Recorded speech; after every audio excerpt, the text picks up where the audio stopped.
ধারাবাহিকের আগামী পর্বতে আমরা দেখতে চলেছি ঘরেতে তেজ ও সুধা মুখোমুখি দাঁড়িয়ে। সুধা তেজের কথায় চমকে উঠে বলে, বিয়ে অসম্ভব। তখন তেজ প্রশ্ন করে, আপনি ভরসা করেন তো আমায়? সুধা বলে, নিজের থেকেও বেশি।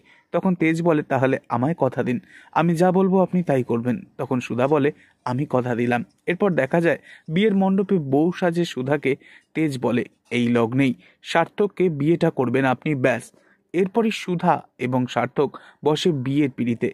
মাথায় এক হাত ঘোমটা দেয়া কনেকে সার্থক হাসতে হাসতে বলে, সুধা, সেই তো আমাকেই বিয়েটা করতে এলে।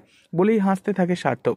ঠিক 7 পাক ঘোরার মুহূর্তেই হাতে হ্যান্ডকাপ নিয়ে সুধা সার্থকের মুখের সামনে দেখিয়ে বলে, ঘুঘু দেখেছ, ফাঁদ দেখনি। তখন সুধাকে দেখে চমকে ওঠে সার্থক। আর ঠিক তখনই বউ সাজে দাঁড়িয়ে থাকা ছদ্মবেশী পুলিশ অফিসার নিজের মাথা থেকে ঘোমটা সরিয়ে সার্থকের কপালে বন্দুক ধরে। আর তখন তা দেখে চমকে ওঠে সার্থক। সার্থক পালিয়ে যেতে গেলে তেজ ওকে ধরে নেয় আর বলে, এবার সারা জীবন তুই জেলের ঘানি টানবি সার্থক। আর মনে রাখিস, সুধাময়ীর হাজবেন্ডের নাম তেজ বসু মল্লিক।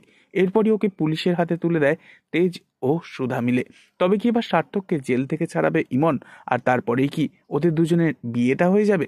পরবর্তী আগামী পর্ব জানতে অবশ্যই আমাদের সঙ্গে থাকবেন। ধন্যবাদ।